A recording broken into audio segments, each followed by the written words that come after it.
Muita gente acredita que chás e temperos medicinais são sempre seguros simplesmente porque são naturais. Mas a realidade é um pouco diferente. Dependendo da quantidade, da forma de preparo e até da condição de saúde da pessoa, algumas plantas podem causar desconforto digestivo, interferir na pressão arterial ou até interagir com medicamentos. E o curioso é que o problema quase nunca está na planta em si. Na maioria das vezes, ele aparece por causa de 3 erros muito comuns: usar na quantidade errada, usar na situação de saúde errada ou preparar o chá da forma errada. Por isso, hoje eu quero esclarecer algumas dúvidas muito frequentes que surgem aqui no canal. Afinal, quem tem pressão alta pode usar gengibre? A cúrcuma pode piorar a gastrite? E preparar o chá fervendo tudo, realmente preserva as propriedades da planta ou pode estragar parte dos compostos naturais? Entenda comigo como usar chás e temperos medicinais da forma correta para aproveitar os benefícios sem colocar a saúde em risco. Bom, para compreender isso de forma simples, precisamos primeiro entender algo que muitas vezes passa despercebido. Plantas medicinais não são apenas ingredientes de sabor ou aroma. Muitas delas contêm compostos bioativos, que são substâncias naturais capazes de interagir com processos fisiológicos do nosso organismo. Entre essas substâncias estão os polifenóis, flavonoides, alcaloides e óleos essenciais. Esses nomes podem parecer técnicos à primeira vista, mas a ideia é simples. São moléculas produzidas pelas plantas como forma de proteção contra insetos, micro-organismos e outros desafios do ambiente dela. Quando ingerimos essas substâncias, algumas delas também interagem no nosso corpo. Algumas ajudam a modular processos inflamatórios, outras podem influenciar a circulação sanguínea, algumas estimulam a digestão e outras participam do metabolismo. Agora perceba uma analogia que ajuda a entender bem esse processo. Podemos imaginar essas substâncias como pequenas ferramentas bioquímicas. Elas não têm a força de um medicamento hospitalar, mas também não são completamente neutras. Por isso, muitas plantas funcionam como verdadeiros medicamentos naturais em uma versão mais suave. E exatamente por isso, o modo como são usadas faz toda a diferença. A partir desse entendimento, fica mais fácil perceber o primeiro erro que muitas pessoas cometem sem perceber. É acreditar que, por ser natural, qualquer chá ou tempero pode ser usado livremente, em qualquer quantidade e por qualquer pessoa. Esse comportamento é extremamente comum, principalmente entre pessoas que começam a buscar formas naturais de cuidar da saúde. Algumas passam a consumir vários chás todos os dias, às vezes em grandes quantidades, sem considerar fatores importantes como doenças que já possuem, medicamentos que utilizam ou até a soma total de compostos ingeridos ao longo do dia. Observe que até plantas utilizadas tradicionalmente podem gerar efeitos indesejáveis quando usadas de forma inadequada. O gengibre, por exemplo, que eu adoro, ele contém compostos chamados gingerol e xogaol, que possuem propriedades anti-inflamatórias e podem influenciar a circulação sanguínea. Em algumas situações, esses compostos também podem potencializar o efeito de medicamentos que afinam o sangue. A cúrcuma, por sua vez, estimula processos digestivos e a produção de bile, o que normalmente ajuda na digestão de gorduras, mas pode causar desconforto em pessoas com estômago mais sensível. Já o cravo da Índia contém um óleo essencial chamado eugenol, um composto aromático potente que em grandes quantidades pode irritar mucosas. A mensagem central aqui é simples, mas muito importante. Natural não significa automaticamente inofensivo. Mas antes de continuar, se você sente que precisa de mais clareza para cuidar da sua saúde depois dos 40 anos, eu te convido a conhecer o curso Sempre Saudável 40+. É um programa estruturado para ajudar você a entender seu corpo e tomar decisões mais seguras nessa fase da vida. O link está aqui embaixo na descrição desse vídeo e no primeiro comentário fixado. E se não for inscrito aqui no canal, se inscreva também para não perder nenhum vídeo daqui para frente, tá bom? Me siga também lá no Instagram para acompanhar conteúdos mais curtinhos, coisas rápidas e coisas do meu dia a dia, tá bom? O Instagram está aqui do lado. Bom, entre todas as dúvidas que surgem sobre chás medicinais, uma das mais comuns envolve o gengibre e a pressão arterial. Muitas pessoas com hipertensão ficam inseguras porque já ouviram afirmações diferentes sobre o tema. Alguns dizem que o gengibre aumenta a pressão, outros dizem que ele ajuda a diminuir. Na realidade, o efeito do gengibre é um pouco mais equilibrado do que essas afirmações simplificadas. O gengibre contém compostos bioativos como gingerol e xogaol, como eu já citei eles, tá? Que podem favorecer um leve relaxamento dos vasos sanguíneos. Para entender isso de forma simples, imagine os vasos como estradas aí por onde o sangue circula. Quando essas estradas se tornam um pouco mais largas, o sangue passa com mais facilidade. Esse relaxamento dos vasos é chamado de vasodilatação e, em algumas pessoas, pode contribuir para pequenas reduções da pressão arterial. Ao mesmo tempo, é importante entender que esse efeito costuma ser leve e não substitui medicamentos prescritos para tratar a hipertensão. Não dá para trocar um por outro, tá bom? Outro ponto importante envolve a quantidade e o contexto de uso. Em quantidades culinárias ou um chá leve, o gengibre costuma ser bem tolerado pela maioria das pessoas. No entanto, todavia, entretanto, doses muito concentradas ou suplementos podem causar irritação digestiva, em algumas pessoas. Além disso, indivíduos que utilizam anticoagulantes, antiagregantes plaquetários ou certos medicamentos para pressão devem sim conversar com um profissional de saúde antes de consumir gengibre regularmente em doses mais elevadas. Olha lá, em doses mais elevadas, tá bom? Então, se você consome quantidade normal, não precisa ficar tão preocupado, certo? Essa abordagem equilibrada ajuda a aproveitar benefícios sem ignorar possíveis interações. Outra dúvida muito frequente envolve a cúrcuma, tão poderosa cúrcuma, que é também conhecida aí como açafrão da terra. Nos últimos anos, ela ganhou grande popularidade por causa de suas propriedades anti-inflamatórias.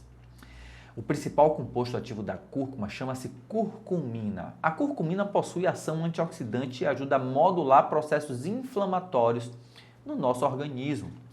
Em termos simples, isso significa que ela pode ajudar o corpo a lidar melhor com processos inflamatórios de baixo grau que estão associados a várias condições de saúde. No entanto, algumas pessoas se perguntam se a cúrcuma pode piorar a gastrite. A resposta precisa ser bem equilibrada. Em quantidades utilizadas normalmente na culinária, a cúrcuma costuma ser bem tolerada pela maioria das pessoas.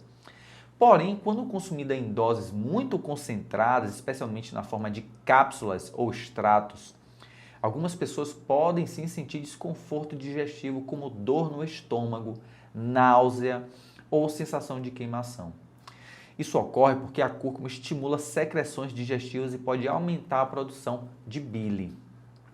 Para muitas pessoas, isso é positivo, pois facilita a digestão de gorduras. Mas em indivíduos com gastrite ativa ou mucosa gástrica irritada, esse estímulo pode gerar desconforto. Outro ponto importante é o consumo em jejum, em pessoas sensíveis ou uso combinado com grandes quantidades de pimenta preta, que é de fato indicada para aumentar a absorção da curcumina, certo? Embora essa combinação tenha esse fundamento fisiológico, como eu já falei, doses elevadas podem intensificar irritação digestiva em algumas pessoas. Por isso, o uso culinário costuma ser seguro, enquanto suplementos concentrados devem ser utilizados com mais cautela. Agora chegamos a um erro extremamente comum que poucas pessoas percebem. Muitas pessoas preparam chás da forma errada. Existe uma crença popular de que quanto mais tempo a panela ferver na água, quanto mais tempo a planta ferver na água, mais forte e mais eficaz será o chá. Mas na realidade, algumas substâncias presentes nas plantas são sensíveis ao calor. Algumas são estáveis e resistem bem ao aquecimento, enquanto outras podem se degradar ou evaporar quando expostas a temperaturas muito altas por muito tempo. Para visualizar isso de forma simples, pense nos aromas delicados de ervas frescas. Quando aquecidos em excesso, esses aromas podem desaparecer. Algo semelhante acontece com certos compostos presentes nas plantas. Por isso, existem dois métodos clássicos de preparo de chás: infusão e decocção. Bom, a infusão é o método mais suave, você já deve ter ouvido falar. A água ela é aquecida até começar a ferver, o fogo é desligado e a planta é adicionada em seguida, permanecendo em repouso por alguns minutos com o recipiente tampado. Esse método costuma ser utilizado para folhas, flores e partes mais delicadas das plantas. Já a decocção envolve ferver a planta diretamente na água por alguns minutos e costuma ser usada para partes mais duras, como cascas e algumas raízes. Um exemplo interessante que ilustra bem essa diferença é o preparo do chá de cravo da Índia. O cravo contém eugenol, como eu citei, um composto aromático responsável pelo aroma característico da especiaria e também por parte de suas propriedades antioxidantes. No entanto, compostos aromáticos são relativamente sensíveis ao calor prolongado. Muitas pessoas colocam o cravo para ferver durante vários minutos, acreditando que assim estarão extraindo mais propriedades. Na prática, ferver por tempo excessivo pode alterar o sabor, deixando o chá muito intenso e amargo, além de reduzir parte dos compostos aromáticos mais delicados. Por isso que, inclusive, uma das formas de utilizar o cravo é simplesmente mastigar o cravo, Uma forma equilibrada de preparo costuma ser aquecer a água até o início da fervura, desligar o fogo e adicionar 2 ou 3 cravos da Índia. Em seguida, tampar o recipiente e deixar em infusão por cerca de 5 a 10 minutos. Esse tempo costuma ser suficiente para extrair compostos aromáticos e antioxidantes sem degradá-los excessivamente. Outro erro muito comum envolve a quantidade. Muitas pessoas acreditam que se uma pequena quantidade faz bem, uma quantidade maior trará benefícios ainda maiores. Esse raciocínio parece lógico, mas quando falamos de compostos biologicamente ativos, ele pode produzir o efeito oposto. Lembre, o que difere o remédio do veneno é a dose, um ditado popular muito conhecido. Ou seja, em excesso, algumas substâncias vegetais podem provocar desconfortos digestivos ou irritação. O gengibre em grandes quantidades pode causar sensação de queimação ou refluxo em algumas pessoas. O cravo em excesso pode irritar mucosas devido à concentração elevada de eugenol. Já a cúrcuma em doses muito concentradas também pode causar desconforto gastrointestinal em pessoas sensíveis. Isso não significa que essas plantas sejam perigosas, preste atenção. Significa apenas que equilíbrio é a palavra-chave quando falamos de saúde. Então surge uma pergunta prática muito importante: como usar chás e temperos medicinais com segurança no dia a dia? A primeira orientação é priorizar quantidades culinárias ou chás leves em vez de extratos muito concentrados.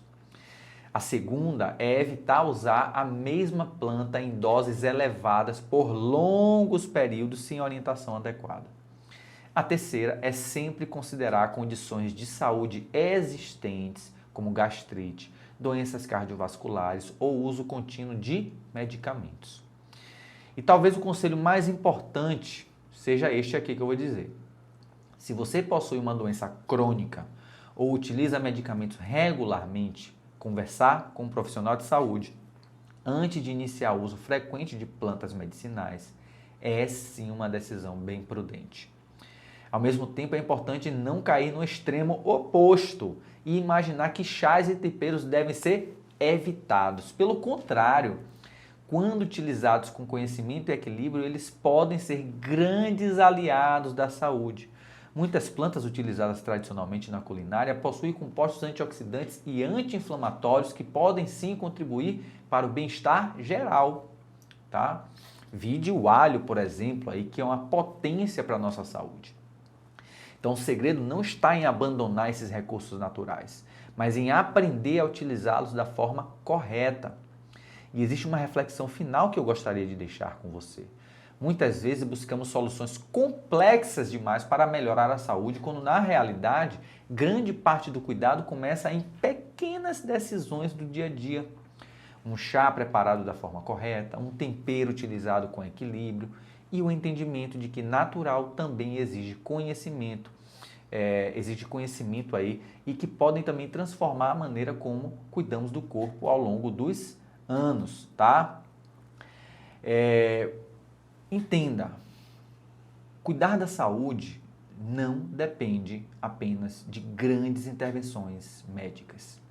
Ela também se constrói em pequenos hábitos repetidos diariamente, tá bom? Então, espero que você tenha gostado do vídeo, eu vou ficando por aqui. Fique com Deus, se cuide e um grande abraço.